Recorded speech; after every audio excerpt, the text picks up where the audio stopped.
At this time, we have ceremonial manners and presentation, and it is my honor to call. I'm going to take a little things out of order, and actually, it's under oral communication.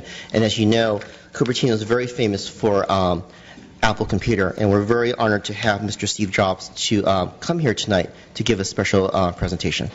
Mr. Jobs.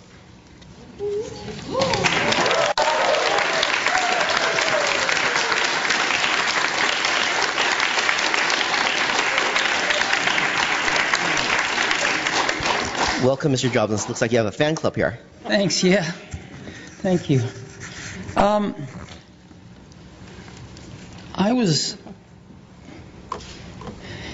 Apple's growing like a weed. And as you know, we've always been in Cupertino. Started in a little office park and eventually got the buildings we are in now at the corner of De Anza and 280. But and those buildings hold maybe 2,600 people, 2,800 people. But we've got almost 12,000 people in the area. So we're renting buildings, not very good buildings either, at an ever greater radius from our campus. And we're putting people in those. And it's clear that we need to build a new campus. So we're just out of space. And that doesn't mean we don't need the one we've got. We do need it. But we need another one to augment it. And so we've got a plan that lets us stay in Cupertino. And we went out and we bought some land. And this land is kind of special to me.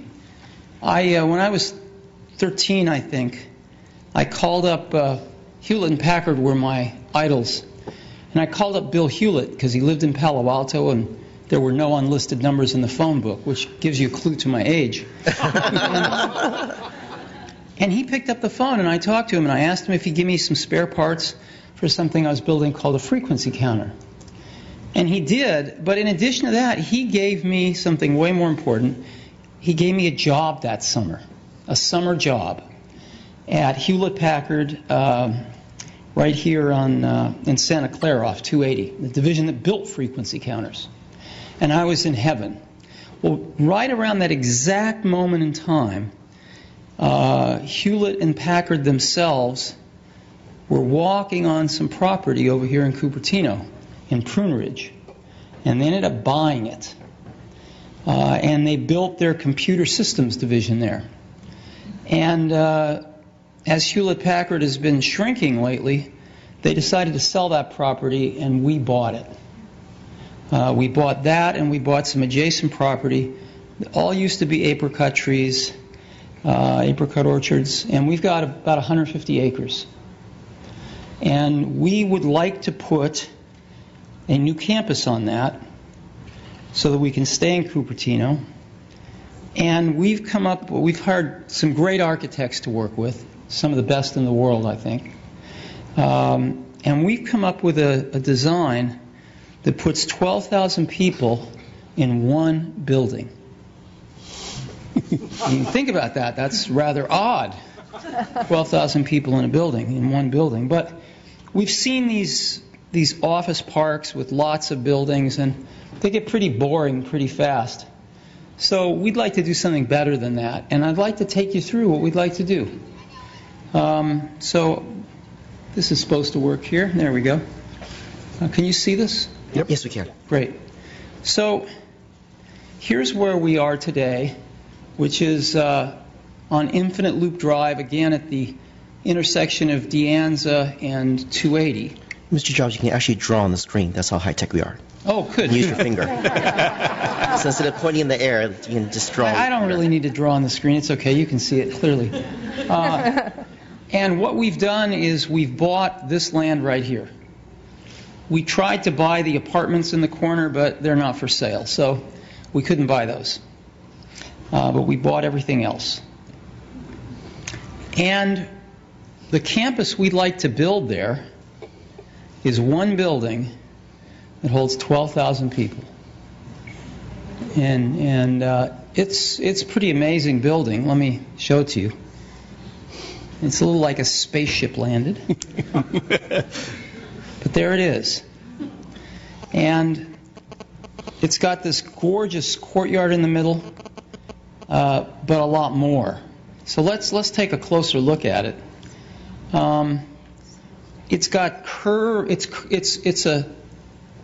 a circle, and so it's curved all the way around. As you know, if you build things, this is not the cheapest way to build something. There's not a straight piece of glass in this building. It's all curved, and we've used our experience in making retail buildings all over the world now. We know how to make the biggest pieces of glass in the world for architectural use.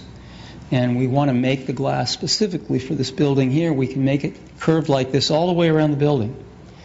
And you can see what it will look like. It's pretty cool. Again, today, about 20% of the space is landscaping. Most of it is a big asphalt parking lot. Several big asphalt parking lots. So 20% of it is landscape. We want to completely change this, and we want to make 80% of it landscape. And the way we're going to do this is we're going to put most of the parking underground, so that we can have 80% be landscape. And you can see what we have in mind. I mean, there's nothing like this on the property now. It's pretty bad. Today there are 3,700 trees on the property. We'd like to just almost double that. We've hired one of the senior arborists from Stanford, actually, who's very good with indigenous trees around this area. So we'd like to plant a lot of trees, including some apricot orchards. And again, you can see what it might be like. And this is some of the infrastructure. The main building, we have parking underneath the main building, and that's not enough, unfortunately, and we have a parking structure here as well. The building's 4 stories high, as is the parking structure, so there's nothing high here at all. We want the whole place human scale. It's actually about the same as what we have in Cupertino right now. And an energy center, we deal with people sitting at computers all day writing software. And if the power goes out on the grid, we get to send everybody home. So we have to have backup power to power the place in the event of brownouts and stuff. And I think what we're going to end up doing is making the energy center our primary source of power, because we can generate power with natural gas and other ways that can be cleaner and cheaper, and use the grid as our backup. And we think that makes more sense. We've got an auditorium because we put on presentations much like we did yesterday, but we have to go to San Francisco to do them. And a fitness center and some R&D facilities. These are just things where we do testing, and we need some buildings to test in, and there's hardly any people in them.